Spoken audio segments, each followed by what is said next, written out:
2 сентября 1919 года родился герой Советского Союза Логинов Владимир Дионисович или Денисович. Сегодня в зале правительства республики состоится торжественное мероприятие, в котором вспомнят нашего героя. И хотел бы, здесь развернута небольшая выставка, посвященная нашему герою. Хотел бы попросить рассказать о ней. Представьте, пожалуйста. Колодесникова Ефросинья Константиновна, Тандинский историко-архитектурный музей села Танда, Усалданского улуса. Вот село Танда – это родина героя, да? А село Танда – это родина героя, где он родился и жил до 8 лет. Вот сейчас представлен здесь, я прошу показать один из, так скажем, чем наш герой совершил подвиг. Вот немного о нем расскажите. А это пулемет Дегтярева, очень это распространенная и самое это как бы сказать, его попутчик во все годы войны.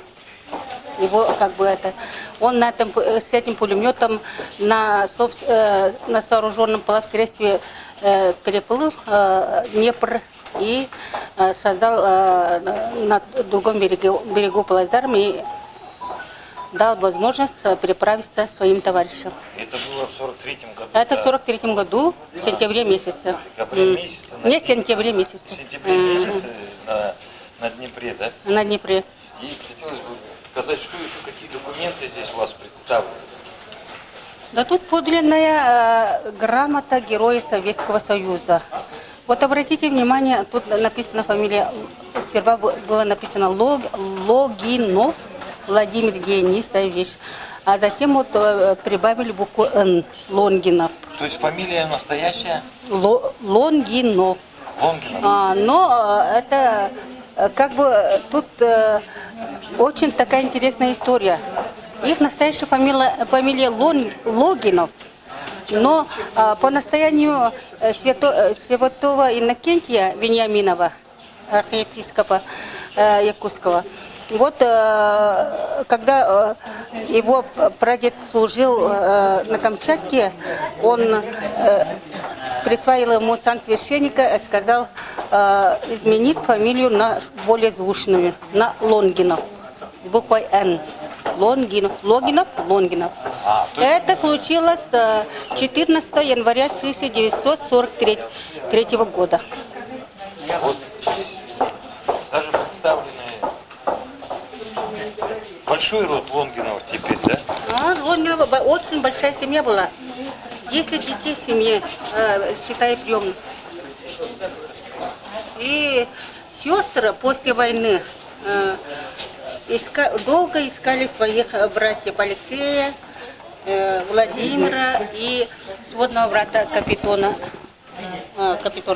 Вот сейчас вот фотография говорит такого. Очень красивая фотография. Это когда Дионисий Евстафьевич, отец героя, собирался в Жиган, сфотографировался со семьей. А его здесь нет или он есть? Здесь Володи нет. Это его старшая сестра, только Акулина сидит. Это все родственники Бурнашовы. А как так получилось? История героя достаточно серьезно, как сказать, наверное, запутанная, да? Он уже погиб, только после этого пропал без вести, родным попал это, да? Вот, видите, дальше вот в 1962 году, это, видите, откуда пришло? Каркавина и Юлите Денисовне это выслали из отдела по персональному учету потерь. Пропал без вести 18 ноября. И только в 1965 году нашли в архиве Подольском, это в Центральном архиве Советской армии, тогда нашли. Нашел впервые и вел научный оборот, между прочим, дядя нынешнего председателя Ильтумена Гоголя Петра Васильевича, его полный тезка. Гоголя Петр Васильевич, ученый-историк. Хотелось бы попросить подойти, помним, гордимся, благодарим, и рассказать все-таки более подробно, что же совершил герой Советского Союза Лонгинов Владимир Леонидович. Вот в 1943 году, в сентябре, советская армия подошла к Днепру. И Днепровской битве очень такое большое значение придавало главнокомандование. И Днепровскую битву сравнивают со Сталинградской битвой. Это как бы переломный тоже. Но в то же время это 41 год, наоборот, эта сила была на стороне советской армии. Но известное решение Гитлера, если Красная армия, советская армия перейдет Днепр, Днепр потечет вспять. Так он надеялся на крепление на правом берегу. И что произошло в составе, в которой части служил старший сержант Лонгинов? Он сперва служил по Воронежскому фронту, потом Воронежский фронт переименовали на Первый Украинский. Это уже при подходе к Днепру. Он совершил такое личное геройство при переправе, при форсировании Днепра. Соорудили плавсредства, и там погрузили свой пулемет и, маскируясь, переправились на тот берег. И помогли другим перебраться. В этом наградном листе написано, что он в том бою убил 80 противников. 80 фашистов.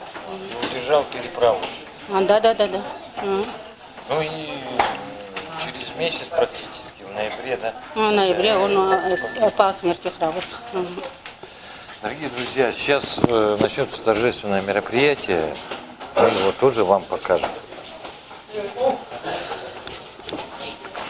А вот так